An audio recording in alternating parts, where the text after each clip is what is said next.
The Concord of 12 had ruled the Orion Arm for 40,000 years, and in all that time, they had never been afraid of a single ship. Ambassador Tyle Sorvan stood tall in the grand chamber of the Throne of Echoes, his insectoid body clicking softly as he adjusted his ceremonial robes. The chamber was enormous, carved from the bones of a dead moon, and suspended in orbit above the sacred world of Valtharis. 12 seats of power rose like towers around the circular floor, each one belonging to a different species, each one older than human civilization by thousands of years. Today the Concord was debating what they called the human question. "They are a Tier 9 species," said Fleet Admiral Kesoth of the Draelith hegemony, his reptilian jaw opening wide as he spoke with visible contempt. "They still burn dead plants for energy. They fight wars over invisible lines on their single planet. They are insects, and I mean no offense to our Velith colleagues." Sorvan clicked his mandibles but said nothing. He had read the reports on humanity 17 years ago, when a Velith survey ship first detected their radio signals leaking out from a small blue world on the edge of an unremarkable star system. The Concord had done what it always did with primitive species they watched. They evaluated. And they placed a quarantine net around the system, a web of invisible sensor satellites designed to monitor the species and keep them contained until they were deemed ready for contact. No one expected that to happen for at least another 1,000 years.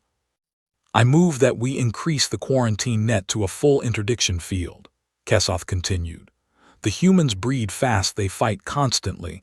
Their planet is a death world with extreme weather, predators, and a gravity well that should have crushed any intelligent species before it learned to walk. The fact that they survived at all is an error of nature.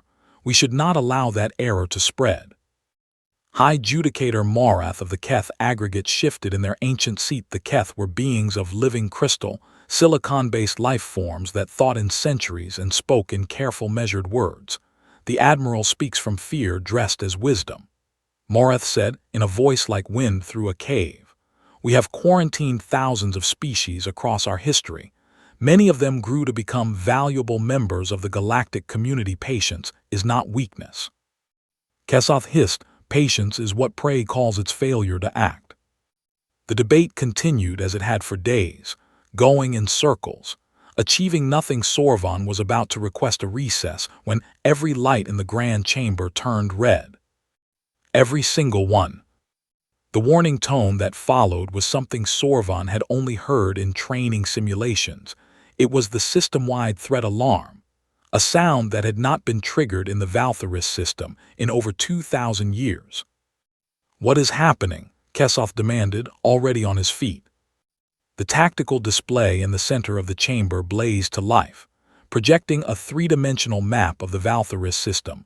Hundreds of green dots represented the conquered defense fleets that patrolled the space around the Throne of Echoes. 300 warships from 6 different species, the most powerful concentration of military force in the known galaxy. And there in the outer system was a single red dot. "One contact," the tactical officer reported, her Velith voice trembling in a way Sorvan had never heard before. "It appeared 4 seconds ago at the edge of the system. No hyperspace wake, no warp bubble, no fold point signature. It just appeared." "That is impossible," said Kesoth. "The sensors agree with you, Admiral. The contact should not exist, and yet it does." Sorvan leaned forward. "What are we looking at?" The display zoomed in, and the chamber fell silent. The ship was 2.7 kilometers long. It was matte black and angular, built in sharp, aggressive lines that seemed to drink in the light around it. It had no visible engines, no visible weapons ports, no markings of any kind except for a small emblem on what appeared to be the forward hull, a blue circle with a white star at its center. "It is broadcasting," the tactical officer said, one message on repeat in perfect Concord common. The message played through the chamber, and every being present heard it. "This is the UEN Prometheus, Registry Earth-01, requesting diplomatic audience with the governing body of this system. We come with one ship, we come in peace. You have one solar cycle to respond." The silence that followed was the loudest thing Sorvan had ever heard. "Human," Kesoth whispered, and for the first time his voice carried something other than contempt, it carried fear. "That ship is human." "That is not possible," said the representative of the Korath Syndicate, their cybernetic eye flickering as they ran calculations. "Humanity is a Tier 9 civilization. They do not have faster-than-light travel. They do not have ships of that size. They cannot even leave their own star system." "And yet," said Marath slowly, "there it is." Kesoth recovered quickly, his military training overriding his shock. "Scramble the defense fleet full blockade formation around that vessel. I want every gun pointed at it, and every scanner we have pulling it apart. Do not let it move." 300 warships surged into formation around the Prometheus. It took them 11 minutes to reach position. The human ship did not react, it did not raise shields, it did not change course, it did not power weapons, it simply hung in the darkness of space, broadcasting its message, and waited. The scan results came back, and they made everything worse. "Hull composition unknown," the tactical officer read, her voice now openly shaking. "Power output exceeds anything in our database. The ship appears to be generating more energy at idle than our entire blockade fleet combined at maximum output. Weapon systems detected. But we cannot determine their type or yield. The ship is running at what appears to be minimal operational capacity." "It is sleeping," Marath said quietly. "That ship is asleep, and it is still more powerful than everything we have pointed at it." Kesoth slammed his fist against his seat. "I want to know how this happened." "Humanity was contained. We had a quarantine net around their system. How did they build this? How did they get here?" Sorvan was already pulling up the intelligence files on his personal display, and what he found made his blood run cold. "Admiral," he said carefully, "the quarantine net around the Earth system went dark 9 years ago." "What do you mean dark?" "I mean it stopped transmitting. The sensor satellites went offline, all of them, at once. The last status report was 9 years ago, and no one followed up." The chamber erupted and shouting accusations flew between species. Blame was assigned, and deflected. The Draelith blamed the Velith for intelligence failures. The Velith blamed the Korath for technical maintenance. The Korath blamed everyone. But Sorvan was not listening. He had found something else buried deep in the archived data files. A young analyst in Velith intelligence had flagged it years ago and been ignored. It was the last transmission from the quarantine net before it went silent. A single data burst containing one piece of information. An energy signature. It had bloomed from the surface of the planet Earth 9 years ago. A spike of power so enormous that the sensor satellites had recorded it as a system error before they all went dark at the same moment. Sorvan stared at the reading and felt something cold crawl through his body. The energy output in that single spike was larger than anything the Conquered had ever recorded from any source anywhere in the galaxy. He looked up at the tactical display, where the Prometheus sat motionless and patient, surrounded by 300 warships that suddenly looked very, very small. "What did they build?" he whispered to no one. No one answered. Above Valtharis, the Prometheus waited, and the galaxy that had ignored humanity for 17 years was finally paying attention. The Conquered argued for 16 hours about whether to grant the human ship its requested audience, and in those 16 hours the Prometheus did not move a single centimeter. Fleet Admiral Kesoth wanted to destroy it. He said this loudly, and repeatedly, packing back and forth before the Conquered seats like a caged predator. His scaled hands clenched and unclenched as he spoke, and his yellow eyes burned with the fury of a warrior who had just discovered that everything he believed about his own strength might be wrong. "One ship," he snarled. "It is one ship, however advanced it may be. We have 300 warships surrounding it. We fire everything at once, and we end this before it becomes something we cannot control." High Judicator Moreth had not moved from their seat in the entire 16 hours, the ancient crystal being simply sat and listened. And when Kesoth finally paused for breath, Moreth spoke in that slow, deep voice that carried the weight of millennia. Admiral, you are thinking like a predator who has found something in its territory. But you are not asking the right question. The question is not whether we can destroy this ship. The question is what comes after. After is silence, Kesoth said. After is safety. After is war, Moreth replied. Any species that can build one ship like this can build 100. Any species that can appear in our most secure system, without warning, can appear anywhere if we destroy this ship and its crew. We do not eliminate the threat. We guarantee that the next time humanity comes to visit, they will not be asking for a conversation. The vote was close. 7 species voted to grant the audience, 3 voted with Kesoth to attack, 2 abstain. The audience was approved, and a message was sent to the Prometheus. The human response came within minutes. A small shuttle detached from the massive warship and made its way toward the throne of echoes. It was escorted by 40 conquered fighters who surrounded it like nervous insects around a flame. The shuttle was plain and utilitarian with no weapons and no shields. It docked at the main receiving bay, and when the airlock opened, a single human walked out. Captain Alara Voss was not what any of them expected.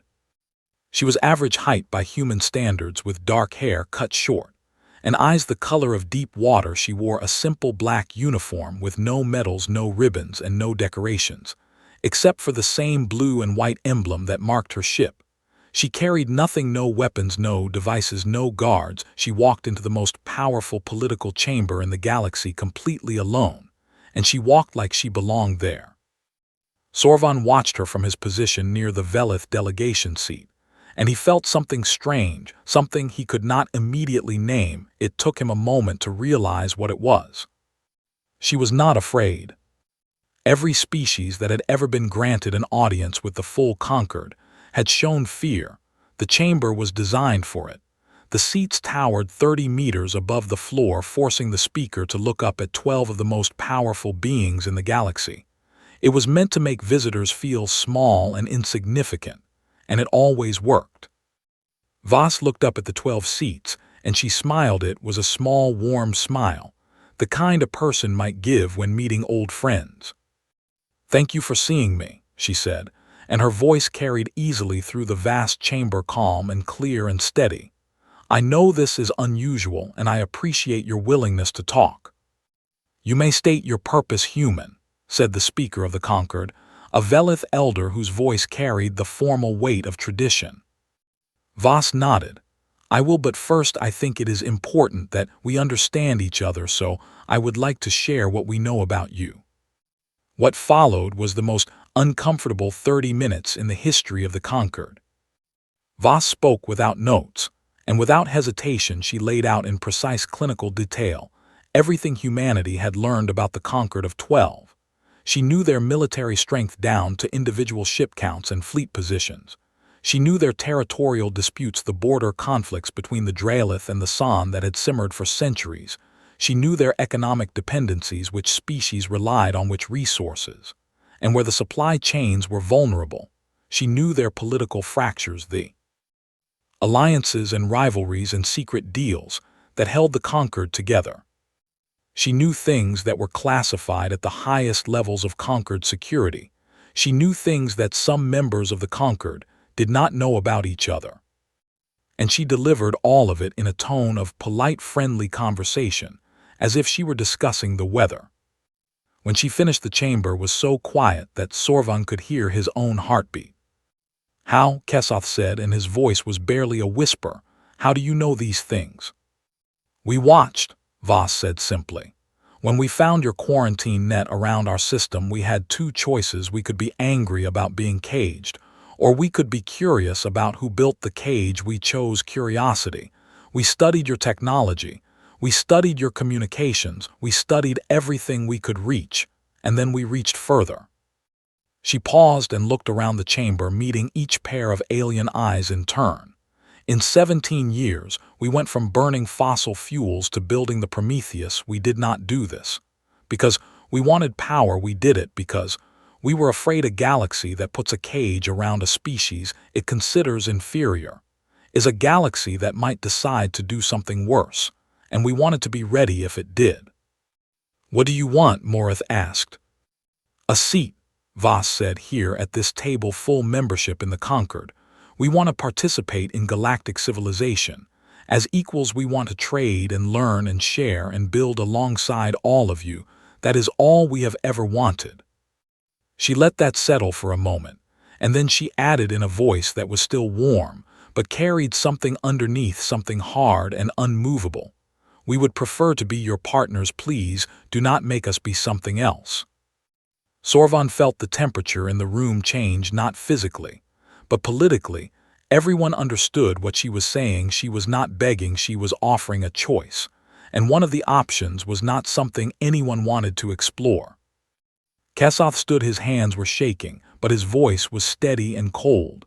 "This is a farce. This creature walks into our chamber and threatens us with pretty words while her ship sits in our space like a knife at our throat. I will not sit here and listen to this." He pressed a command sequence on his personal console, and Sorvan felt his stomach drop. Outside the Throne of Echoes, the 300 Draelith warships in the blockade formation broke their positions and began targeting the Prometheus. Weapons, powered up across the fleet. Targeting solutions were locked. Every gun in the blockade aimed at the lone human ship. Voss did not flinch. She looked at Kesoth with an expression that Sorvan could only describe as sad. Then she glanced at a small display on her wrist and said in a voice that was almost apologetic, "I was hoping this would not be necessary." She touched her wrist once. Every light in the Throne of Echoes flickered. The great tactical display in the center of the chamber activated on its own, and every being in the room turned to watch. Outside, in the cold darkness of space, the Prometheus responded to the threat. It did not fire weapons, it did not raise shields, it released a single pulse of energy that expanded outward like a ripple on still water. The pulse washed over the Draelith fleet in 1.4 seconds. And every ship went dark. 300 warships, the pride of the Draelith hegemony, the most feared military force in the galaxy, went silent all at once. Engines off, weapons off, shields off, navigation off. Every system on every ship shut down in the same instant, except for one. Life support stayed on. Every crew member on every ship was alive and safe, and completely helpless. 300 warships had become 300 metal boxes floating in space, and the Prometheus had done it without moving, without firing a single weapon, and without killing a single soul. The chamber was frozen. Kesoth stood with his mouth open, his console dead in his hands. Morith leaned forward, their crystalline body catching the red emergency lighting. Sorvan gripped the railing in front of him so hard his exoskeleton creaked. Voss turned back to face the Conquered. She was still calm, still composed, but there was something in her eyes now, something that looked like it might be pain. "As I said," she spoke into the silence, "we come in peace." She let the words hang in the air for a long moment. "Shall we continue?" No one answered, but no one asked her to leave either, and that was answer enough. The Prometheus reactivated the Draelith fleet exactly 30 minutes after disabling it, and that act of mercy did more damage to the Conquered than any weapon ever could. Every system on every ship came back online smoothly, and gently as if nothing had happened. The crews ran diagnostics and found zero damage to any component, zero corrupted files, zero degraded systems. The ships were in perfect condition. Some captains reported that their vessels were actually running better than before, as if the Pulse had tuned their engines while shutting them down. This terrified people more than the disabling itself. A weapon that could destroy was frightening. A weapon that could reach inside your ship, touch every system with perfect precision, and choose to leave everything intact was something else entirely. It meant the humans understood Conquered technology better than the Conquered did. It meant they could have done anything, and they chose the gentlest option available. Within hours, the political landscape of the galaxy began to crack. Fleet Admiral Kesoth was recalled to the Draelith homeworld in disgrace. His unauthorized attack had failed spectacularly, and the footage of 300 warships going dark like candles in a wind was playing on every news feed in the galaxy. The Draelith War Council held an emergency session behind closed doors, but everyone knew what they were discussing. They were not debating whether to apologize, they were debating how to hit back harder. The Keth Aggregate moved First High Judicator Morath formally submitted a motion to grant humanity full membership in the Conquered. In their accompanying statement, they wrote words that would be quoted for centuries to come. A species that possesses the power to destroy and consistently chooses not to is not demonstrating weakness. It is demonstrating a quality that this Conquered has long claimed to value, but rarely practiced. It is demonstrating civilization. The Velith Dominion made their move quietly. As traders and information brokers, the Velith survived by reading the currents of power and swimming with them, not against them. Ambassador Sorvon was authorized to open back-channel communications with Captain Voss, and within days, a preliminary trade framework was being drafted. The Velith smelled profit in alliance and extinction. In opposition, they chose profit. The San Collective panicked. They were an aquatic, hive-minded species whose territory bordered the space between Earth and Valtharis. If war came between the Conquered and humanity, the San would be caught in the middle. Their worlds would become battlefields. Their oceans would boil without telling anyone. They began quietly evacuating their frontier colonies, moving billions of citizens deeper into their territory. The Korath Syndicate tried to be clever, cybernetically enhanced, and perpetually scheming. The Korath sent covert teams to examine the Draelith ships after they were reactivated, hopping to find some trace of the human technology that had disabled them, some residue or signature that could be studied and copied. They found nothing. The pulse had left no trace at all, as if it had never happened. The Korath chief scientist reportedly stared at her blank readings for a full minute before saying, "We are children playing with sticks, and they have learned to control fire." And through all of this, Captain Alara Voss remained aboard the throne of echoes. Officially, she was a diplomatic guest. In reality, she was something between a hostage and a curiosity. She was given quarters in the station's diplomatic wing, comfortable rooms with a view of Valtharis below, and she was free to move through the public areas of the station, though she was always followed by a security detail that she politely pretended not to notice. Sorvon was assigned as her official liaison, which meant he spent more time with the human than any other member of the Conquered, and what he discovered surprised him deeply. She was warm. Not calculating, not strategic, not performing warmth, but genuinely, openly warm. She asked questions about Velith culture and listened to the answers with real curiosity. She laughed at jokes, and her laugh was infectious, a sudden bright sound that startled the Velith guards the first time they heard it. She talked about Earth with a longing that Sorvon recognized, because he had heard it in the voices of Velith soldiers far from their home colonies. She told him about oceans so vast they made the sky look small, about mountains that touched the clouds and forests so thick that sunlight never reached the ground. She told him about music, a concept that existed in some alien cultures, but nowhere with the obsessive variety that humans had developed. She hummed melodies for him, strange, haunting tunes that made his antennae vibrate in ways he did not understand. She told him about human history, and she did not hide the ugly parts, the wars, the cruelty, the long centuries of hurting each other over differences that seemed absurd from the outside. "We are not perfect," she said one evening as they sat in the observation lounge watching Valtharis turn slowly below them. "We have done terrible things to each other, but we always kept going. We always found a way to be better than we were the day before. Sometimes it took us a very long time, but we got there eventually."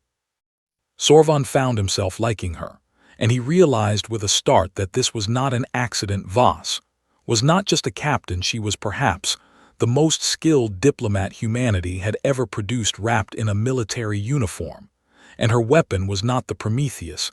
It was the simple, radical act of being genuinely likable. She made them see her as a person, not a threat, not a representative of an alien power, but a person, and people are much harder to vote to destroy. But not everyone was charmed. Midway through the third week of negotiations, the Concord Intelligence Directorate finally completed their analysis of what had happened on Earth, and the results were delivered to the full Concord in a closed session that Sorvon would never forget. Director Valeth of Velith Intelligence stood before the 12 seats, and her hands were shaking. She was a veteran of 40 years in the most dangerous intelligence service in the galaxy. She had faced assassins and infiltrators and existential threats without flinching, but her hands were shaking. 17 years ago. She began. Humanity was a Tier 9 species. They had primitive nuclear technology, basic space flight capability, and no awareness of the galactic community. We placed a standard quarantine net, and moved on. This was our first mistake. She pulled up a timeline on the display. Within 2 years of our quarantine net going active, humanity detected it. We do not know how. Their technology at the time should not have been capable of detecting our sensors, but they did, and rather than attempting to destroy it or signal through it, they studied it. They reverse-engineered the sensor technology, and from that single thread, they pulled apart the basic principles of every technology the sensors contained. The display showed a curve, a line of technological progress that started flat and then bent upward like a breaking wave. In year 3, they achieved fusion power. In year 5, they cracked zero-point energy extraction. In year 7, they developed material science beyond anything in our databases. In year 9, they built something on the surface of Earth that generated an energy pulse larger than anything the Concord has ever recorded. That was the moment our sensor net went dark, not because they destroyed it, but because the energy release burned it out as a side effect. She paused and looked at the assembled leaders with eyes that held something very close to despair. In the 8 years since then, we have no data. We do not know what they have built. We do not know how far they have advanced. We only know that the Prometheus, which we have now scanned extensively, represents technology that we cannot replicate, cannot fully understand, and cannot counter. She took a breath. They did not catch up to us, they passed us. We are not debating whether to give a seat to a species that wants to join us. We are debating whether to give a seat to a species that could take the entire table whenever it wants, and is politely asking instead. The chamber was silent for a long time. Then the alarms went off again. The tactical display lit up with new contacts entering the Valtharis system, and this time there were thousands of them. The Draelith had made their decision. Fleet Master Kesoth, reinstated by the War Council, and burning with the need to reclaim his honor, had assembled the largest war fleet in galactic history. 4,000 Draelith warships, drawn from every corner of their territory, dropping out of hyperspace in perfect attack formation.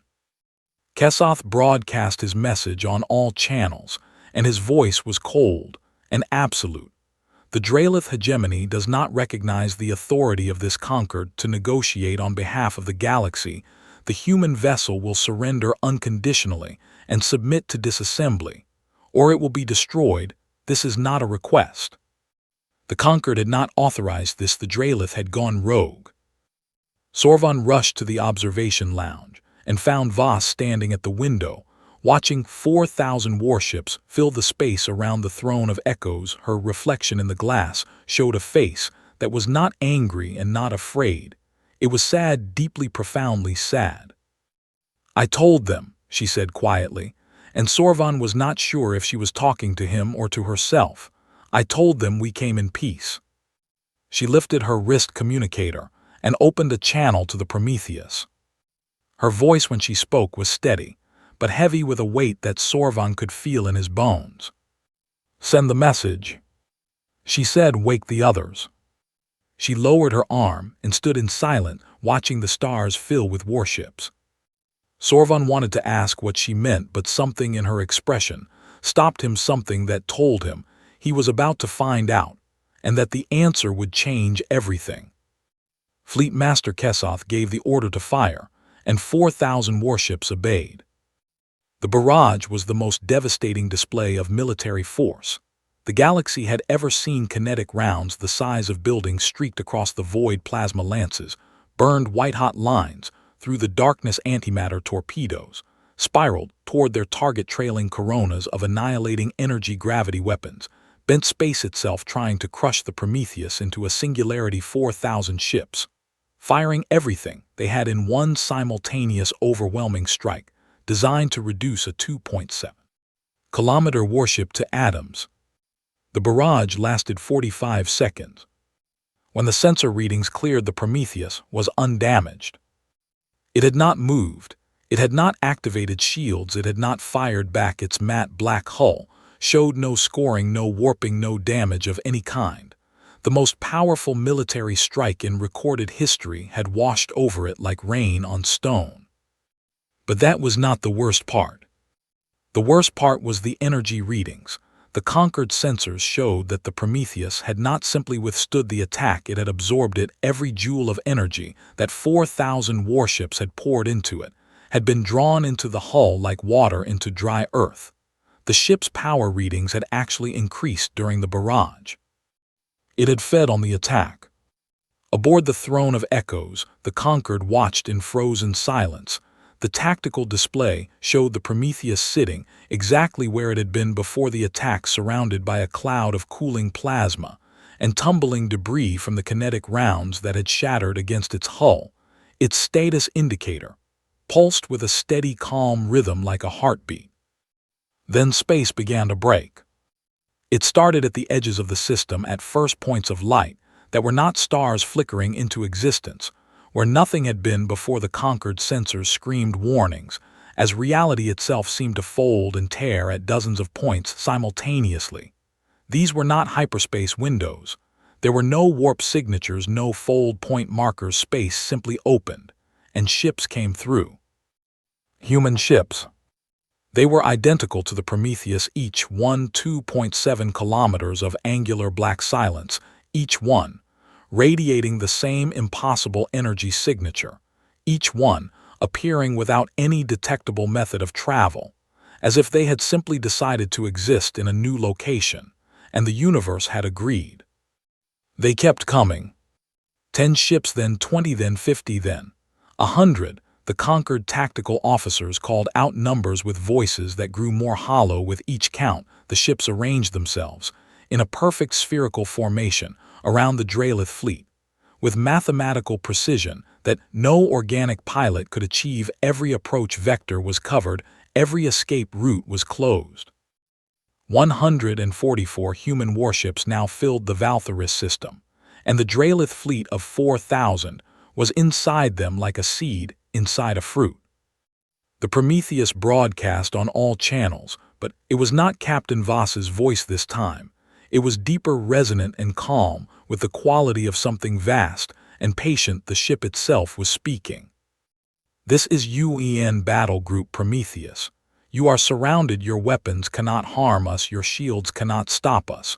We have disabled your fleet once before as a courtesy.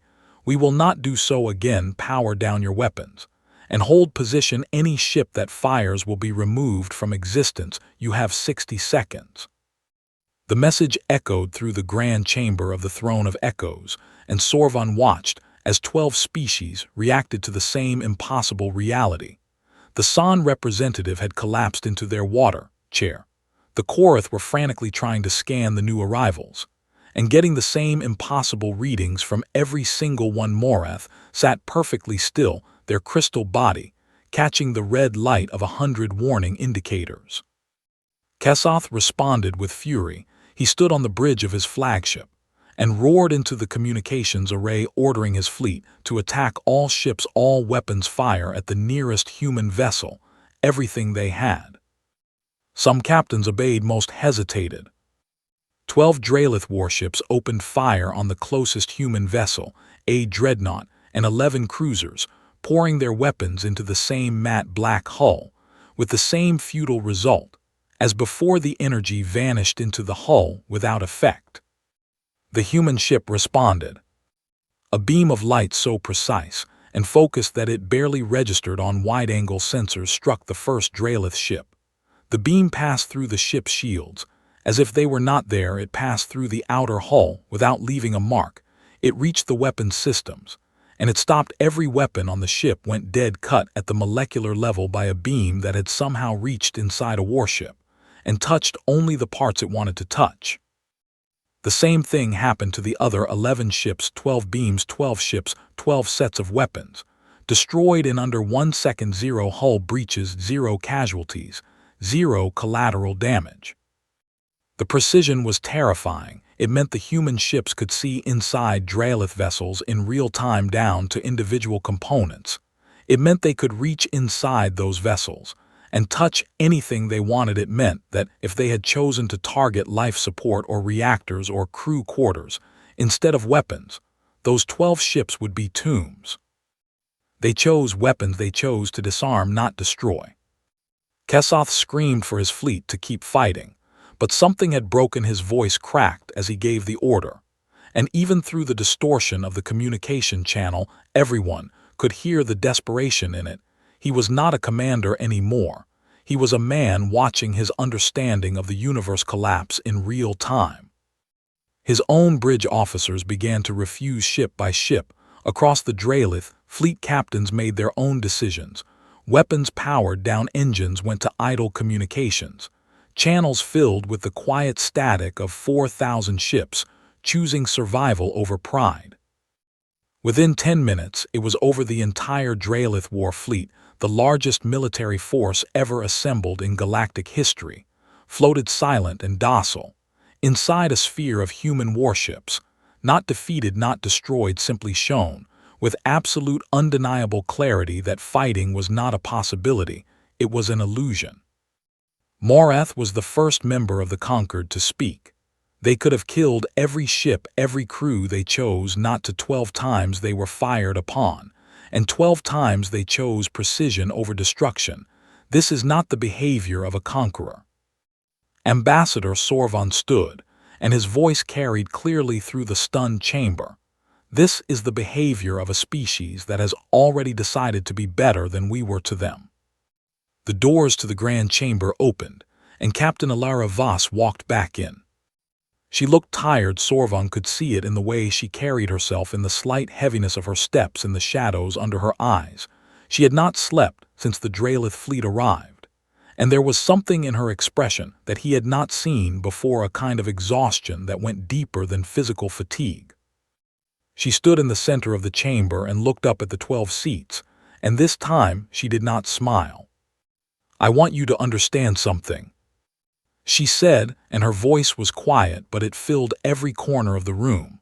"We did not want this, none of this. Every ship out there, every weapon, every capability we have was built because we were terrified." She paused and took a breath. 17 years ago, we found your quarantine net, and we understood what it meant. A galaxy of advanced civilizations had looked at us and decided we were not worth knowing, not worth talking to, not worth treating as equals. We were animals in a cage, and no one was coming to let us out. Her voice wavered but held. "So we built because we thought you might come to destroy us one day. And we wanted to survive. We worked so hard and so fast that we transformed our entire civilization. In less than 2 decades, we burned through technological barriers that should have taken centuries, because we were afraid that if we did not move fast enough, we would not move at all." She looked at Kesoth's empty seat where the disgraced fleet master had stood, and then she looked at each of the other leaders in turn. "And now here we are, the most powerful force in the known galaxy, and all we want, all we have ever wanted since we first looked up at the night sky and wondered if those lights were other suns with other worlds and other people." She stopped and pressed her hand against her chest. "All we ever wanted was to not be alone."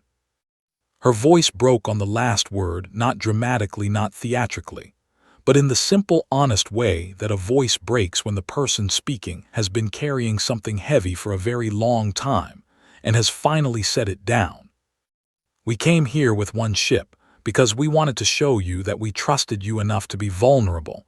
We showed you our strength only because you forced us to.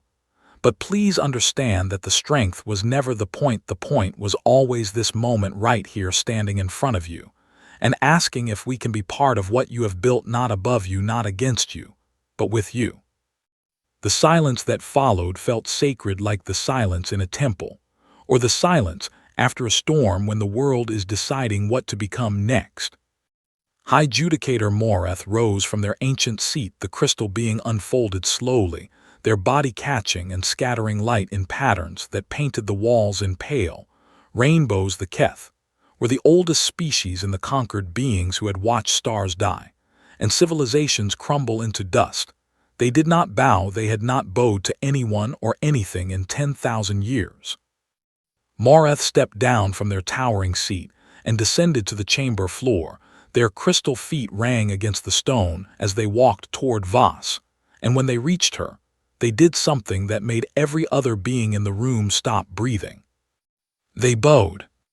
The oldest living being in the known galaxy lowered their head before a human from a world that 17 years ago had not even known the galaxy was inhabited.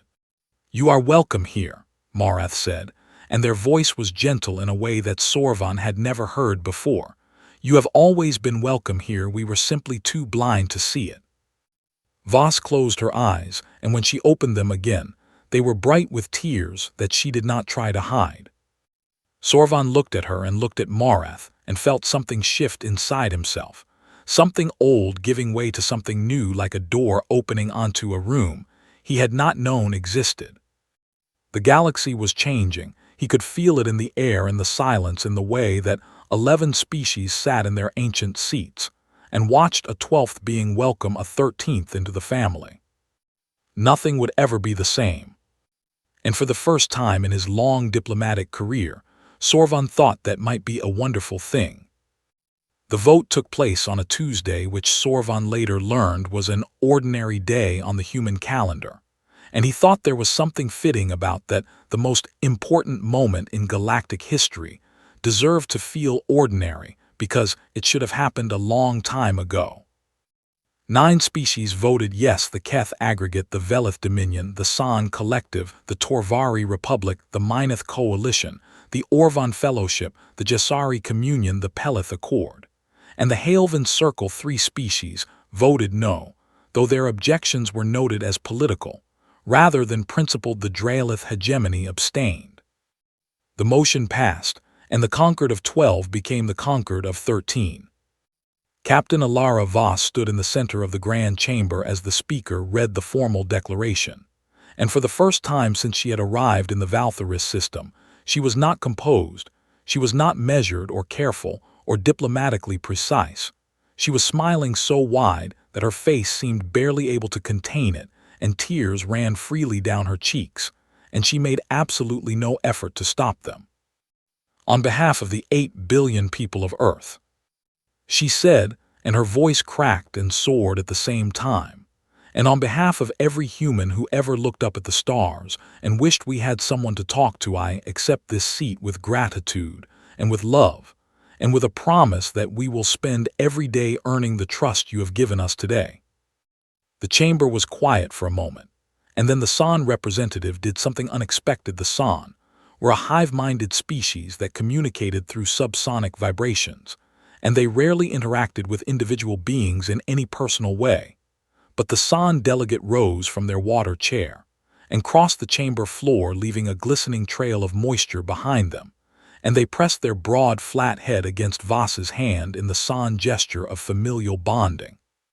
It meant welcome to the family. Voss knelt down and placed her other hand on the San's head and held them there for a long moment, and Sorvan watched as one by one the other delegates rose and approached, and the Grand Chamber became something it had never been in 40,000 years of operation. It became warm. The weeks that followed moved fast. The Draelith hegemony was the first to change, and the change came from within. Fleet Master Kesoth returned to his homeworld, expecting to be received as a hero who had stood against an alien threat. Instead, he found a population that had watched the footage of the Valtharis confrontation and drawn a different conclusion. The Draelith people saw a species that had the power to annihilate their fleet and chose not to. They saw precision, where they expected brutality, and mercy, where they expected revenge. A generation of young Draelith who had grown up under the warrior caste's rigid ideology looked at the humans and saw something they had never been offered by their own leaders: a different way to be strong. The political revolution was swift. The warrior caste that had ruled the hegemony for 3,000 years was voted out of power in a landslide election that the old guard never saw coming. Reformists took control, and their first act was to formally apologize to the conquered and to humanity for the unauthorized attack. Kesoth himself disappeared from public life. He retreated to a small estate on a Draelith frontier world and was not heard from for months. Then one day, a single message arrived at the human embassy on Valtharis, addressed to Captain Voss. It read simply, "You were a worthy enemy. I am glad you chose to be a better friend." Voss had the message framed and hung it in her office, where it stayed for the rest of her career. Ambassador Sorvan was appointed as the Velith liaison to Earth, and he became the first alien being to set foot on human soil. His shuttle landed at a facility the humans called Geneva on a cool morning. With clouds that reminded him of the mist seas of his homeworld, he stepped down the ramp, expecting a formal diplomatic reception. Instead, he found a crowd. Millions of them, humans packed every street and rooftop and hillside for kilometers in every direction. They had come from all over the planet, traveling by aircraft and ground vehicles, and on foot to be present for this moment. When Sorvan appeared at the top of the ramp, the sound that hit him was like a physical force. They were cheering, not with the disciplined precision of a military parade or the polished performance of a diplomatic ceremony. They were cheering the way humans cheer, with their entire bodies, with screaming voices and waving hands and tears and laughter, all mixed together in a wall of sound that shook the air. Sorvan stood at the top of the ramp and felt the sound wash over him, and something inside his chest expanded. Until he thought it might break, he raised one clawed hand in a wave, and the cheering doubled in volume, and he had to grip the railing to keep his legs steady. He would later write in his memoirs that the sound of human cheering was the loudest and most beautiful thing he had ever heard. The Keth aggregate entered what they called a new resonance, a philosophical awakening that Moreth declared was the most significant shift in Keth thought in 8,000 years. The humans had proven the Keth's oldest belief, that the universe trended toward connection, not isolation, that life reached for life across the void, not out of need, but out of love. Keth scientists traveled to Earth and began working alongside human researchers, and within a decade, the joint discoveries they produced would reshape the foundations of galactic science. The San Collective formally apologized for their initial fear and offered humanity access to their oceanic worlds, vast planet-spanning seas teeming with life forms that had never been studied by air-breathing species. When the first human marine biologists dove into the waters of Sanvar Prime and saw the bioluminescent forests that covered the ocean floor, they wept inside their diving suits, and the San, who were watching through their own sensors, felt the human emotions ripple through the water and wept with them. The 144 ships of battle group Prometheus returned to Earth and were met by a world that had been holding its breath for weeks. Voss addressed the United Earth Nations from the steps of a building that humanity had originally built to prevent wars between themselves. She stood before cameras that broadcast her image to every screen on the planet and said, "We went out there with one ship and came home with a galaxy." In the months that followed, humanity began to share the technology they had developed in their 17-year sprint toward the stars. Was not hoarded or weaponized. It was offered freely to the conquered, not everything, and not all at once, but enough. Human engineers worked alongside alien scientists to upgrade infrastructure across dozens of worlds. Human doctors adapted their medical breakthroughs for alien physiologies, extending lifespans and curing diseases that the conquered had accepted as inevitable for millennia. Human artists collaborated with alien creators, producing works of music and visual art and literature that blended traditions from across the galaxy into something entirely new. The galaxy began to feel young again. Old rivalries softened borders that had been contested for centuries, where open trade routes, expanded cultural exchanges flourished. Species that had viewed each other with suspicion for millennia found common ground through the simple human innovation of sitting down together and sharing a meal. Humanity, it turned out, was very good at bringing people to the table. They had been practicing on each other for thousands of years. 50 years passed. Ambassador Tile Sorvan, now old and slow, sat in a garden on Earth in a country the humans called New Zealand. It was a gift from the human government, a small estate on a hillside overlooking green valleys that rolled down to a silver sea. The air smelled of growing things and salt water, and the particular clean sweetness that Earth's atmosphere carried after rain. His human assistant, a young woman named Lena, brought him tea. He had developed a fondness for a variety called chamomile, which had a calming effect on Velith neurology that human scientists found endlessly fascinating. He wrapped his clawed hands around the warm cup and watched the steam rise into the afternoon light. He was writing his memoirs. He had been working on them for 3 years, and he was finally on the last chapter, the one everyone had been asking about, the one about the day the Prometheus arrived and everything changed. He had given many answers to this question over the years in interviews and speeches and private conversations. Diplomatic answers, careful answers, answers that were true, but not complete. But here at the end, he decided to give the real one. He set down his tea and began to dictate.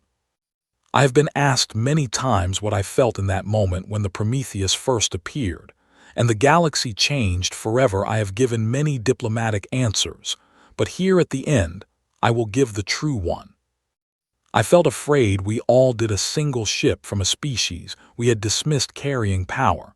We could not comprehend. Every empire in the galaxy trembled. We begged for mercy, some of us literally, some of us silently. But here is the thing about humans that I have learned in 50 years of knowing them. They were never the monsters we feared, they were the neighbors we refused to meet. And when they finally knocked on our door with a warship, yes, because we had taught them that strength was the only language we respected, they did not come to conquer. They came to say hello. And the galaxy has been brighter for it ever since.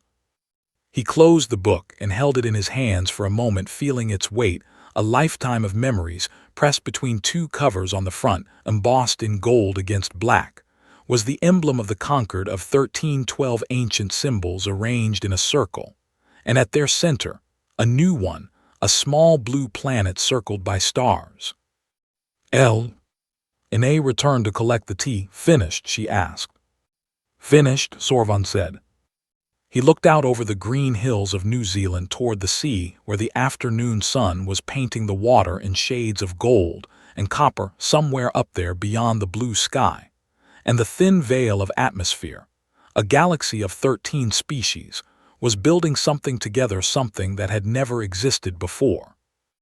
He thought about Voss standing alone in the grand chamber, asking to not be alone. He thought about Moreth bowing for the first time in 10,000 years. He thought about the sound of human cheering washing over him like a wave. He thought about chamomile tea and green hills, and the particular way that Earth's sun felt on his old exoskeleton, warm and gentle and welcoming. He smiled. It was a good galaxy. It was a good home.